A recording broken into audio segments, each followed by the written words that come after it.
खुलुमबाय बेयो बड'लेण्ड इंखं टेलिभिजन दिनै 17 फेब्रुवारि 2021 बुधबार खालि सानसेनि बरादखौ नोंथांमोननि खाथियाव लाबोदों आं सदानन्द दैमारिया।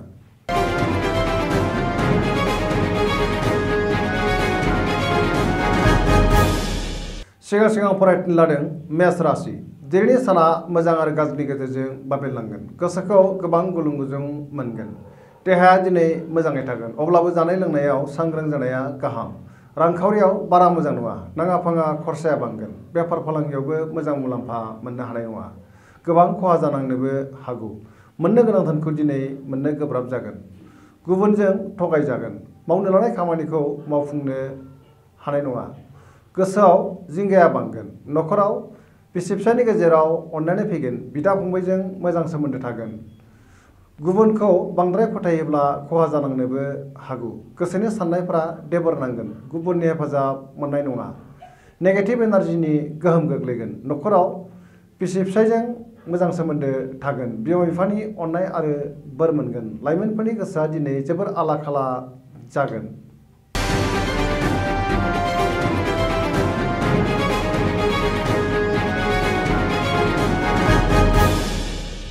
वृष राशि।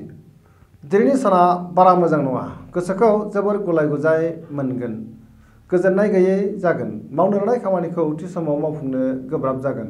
समाजाव मानहानि जानांनो हागौ।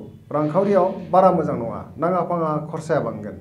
बेफार फालांगियाव बारा मोजां नङा, गोबां खहा जानांनोबो हागौ। न'खराव बिदा फंबायजों मोजां सोमोन्दो थागोन। बिसि फिसायनि गेजेराव अनलायनाय फैगोन। देहाया बारा मोजां थानाय नङा। गगा बायदिजों लोमजानाय मोनगोन। जानाय लोंनायाव सांग्रां जानाया गाहाम। बबेबा गोरोन्थिनि थाखाय गोसोआव उनदाहा फैगोन। सोरनिबा सायाव गोबां रागा जोंफ्लांनो हागौ। फरायसाफ्रा फरायनायाव मोजां फिथाइ मोनगोन। लाइमोनफोरा समाजनि खामानि मावनो खाबु मोनगोन आरो गोसोआ जोबोर रमान्टिक जागोन।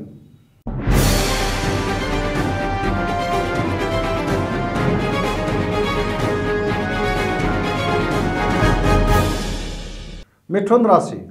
दिनैनि साना बारा मोजां नङा। गोसोखौ जोबोर उसुखुथु मोनगोन। देहाया दिनै मोजां थानाय नङा, गगा मोननो हागौ। जानाय लोंनायाव सांग्रां जानाया गाहाम। रांखावरियाव मोजां होनजायो। बेफार फालांगियावबो मोजां मुलाम्फा मोननो हागोन। न'खराव बिसि फिसायनि गेजेराव अनलायनाय फैगोन। समाजाव मान मोनगोन। गोसोनि बोलोआ लोरबां जागोन। बिदा फंबायजों मोजां सोमोन्दो थानाय नङा। बिमा बिफानि अननाय आरो बोर मोननाय नङा। गोदान खामानि मावनो गोसो जागोन, नाथाय मावफुंनो हानाय नङा। गोसोनि जिंगाया बांगोन। बयजोंबो गोरोबनो रोंनाय नङा। लाइमोनफोरा जोबोर आला खाला जागोन। फरायसाफ्रा फरायनायाव गोसो दुंनाय नङा।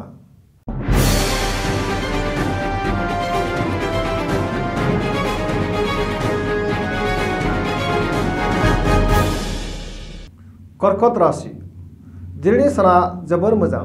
गोसोखौ जोबोर गोजोननाय मोनगोन। सुथुरखौ फेजेननो हागोन। मावनो लानाय खामानिखौ थि समावनो मावफुंनो हागोन। रांखावरियाव जोबोर मोजां होनजायो। मोननो गोनां धोनखौ दिनै मोननो हागोन। बेफार फालांगियाव मोजां मुलाम्फा मोनगोन। देहाया दिनै मोजाङै थागोन। गुबुननि हेफाजाब मोनगोन। न'खराव बिसि फिसायनि गेजेराव अनलायनाय फैगोन।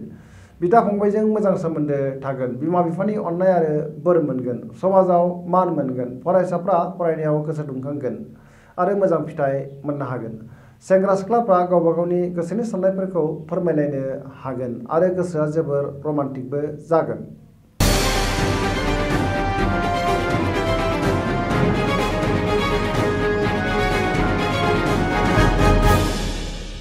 सिंह राशि। दिनैनि साना जोबोर मोजां। गोसोखौ जोबोर गोजोननाय मोनगोन। माखौबा साननानै गोसोआ जोबोर रमान्टिक जागोन। बहाबा दावबायहैयोब्ला गोसोआ जोबोर रंजाखांगोन। गोसोनि साननाय आरो लुबैनायफोरा जाफुंसारगोन। मावनो लानाय खामानिखौ थि समावनो मावफुंनो हानानै गोसोखौ जोबोर गोजोननाय मोनगोन। रांखावरियाव जोबोर मोजां। मोननो गोनां धोनखौ दिनै मोननो हागोन। बेफार फालांगियाव मोजां मुलाम्फा मोनगोन। न'खराव अनलायनाय फैगोन। गोसोनि बोलोआ बांगोन। समाजाव गोबां मान मोनगोन। न'खराव बिसि फिसायजों मोजां सोमोन्दो थागोन। गोसोनि साननाया मोगथां महर लागोन। गुबुनखौ फोथायनो हागोन। सरासनस्रायै दिनैनि साना जोबोर मोजां होनजायो।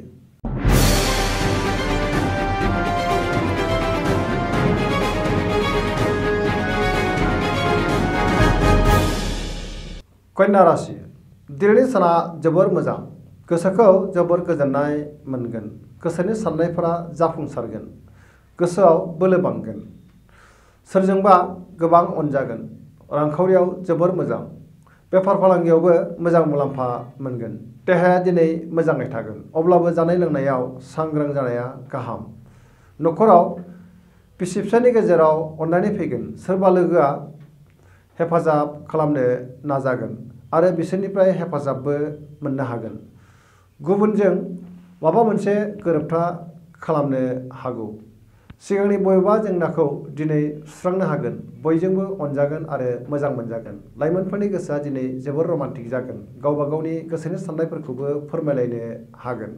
फरायसाफ्रा फरायनायाव गोसो दुंगोन आरो मोजां फिथाइ मोननोबो हागोन। सरासनस्रायै दिनैनि साना जोबोर मोजां होनजायो।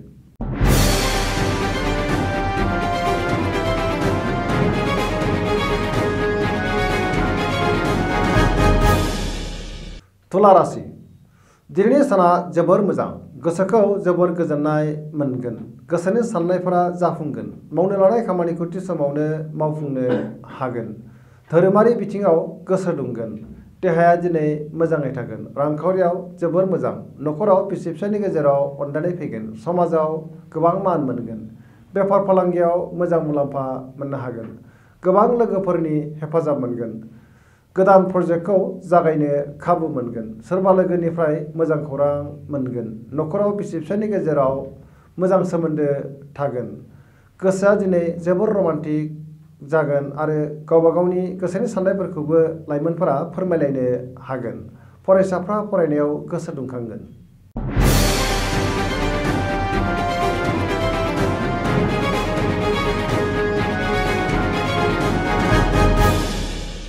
वृश्चिक राशि दिनैनि साना जोबोर मोजां, गोसोखौ जोबोर गोजोननाय मोनगोन, मावनो लानाय खामानिखौ थि समावनो मावफुंनो हागोन, गोसोनि साननायफोरा जाफुंगोन, गोसोनि बोलोआ बांगोन, न'खराव बिसि फिसायनि गेजेराव अननानै फैगोन, बिदा फंबायजों मोजां सोमोन्दो थागोन, बिमा बिफानि अननाय आरो बोर मोनगोन, रांखावरियाव जोबोर मोजां, बेफार फालांगियावबो मोजां मुलाम्फा मोनगोन।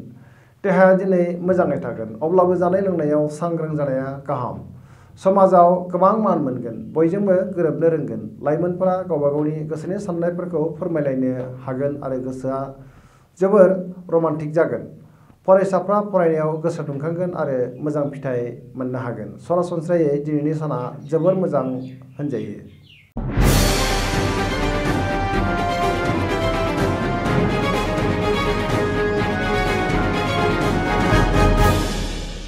धनु राशि दिनैनि साना जोबोर मोजां, गोसोखौ जोबोर गोजोननाय मोनगोन, मावनो लानाय खामानिखौ थि समावनो मावफुंनो हानानै बांसिन गोजोननाय मोनगोन, गोसोनि साननायफोरा जाफुंगोन, रांखावरियाव जोबोर मोजां, बेफार फालांगियाव मोजां मुलाम्फा मोननो हागोन, समाजाव दिनै गोबां मान मोनगोन, देहाया मोजाङै थागोन, न'खराव अनलायनाय फैगोन, बयजोंबो अनजागोन आरो मान होजागोन।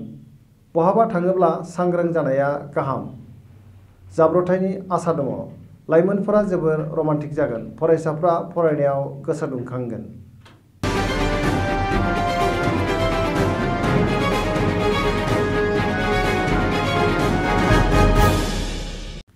मकर राशि दिनैनि साना बारा मोजां नङा, गोसोखौ जोबोर उसुखुथु मोनगोन, देहाया दिनै मोजाङै थागोन, अब्लाबो जानाय लोंनायाव सांग्रां जानाया गाहाम, रांखावरियाव जोबोर मोजां, मोननो गोनां धोनखौ दिनै मोननो हागोन, बेफार फालांगियाव जोबोर मोजां मुलाम्फा मोननो हागोन, न'खराव बिसि फिसायनि गेजेराव अननानै फैगोन, गोसोनि बोलोआ बांगोन, गोबां खामानि मावनो गोसो दुंगोन, देहाया दिनै बारा मोजां थानाय नङा, गगाजों खस्थ' मोनगोन, समाजाव गोबां मान मोनगोन, लाइमोनफोरनि गोसोआ जोबोर रमान्टिक जागोन, फरायसाफ्रा फरायनायाव गोसो दुंखांगोन।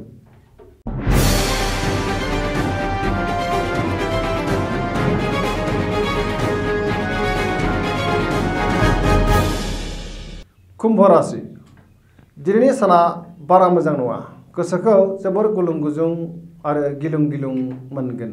माबा मोनसे गोरोन्थि मावफ्लांनानै गोबां खहा जानांनोबो हागौ, मानहानिबो जानांनो हागौ। सांग्रां जानाया गाहाम। मावनो लानाय खामानिखौ थि समावनो मावफुंनो गोब्राब जागोन। रांखावरियाव बारा मोजां नङा, नाङा फाङा खरसाया बांगोन। बेफार फालांगियाव खहा जानांनो हागौ। देहाया दिनै मोजाङै थागोन। न'खराव अनलायनाय फैगोन।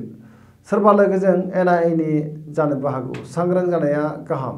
गोसोनि बोलोआ लोरबां जागोन। फरायसाफ्रा फरायनायाव गोसो जनाय नङा।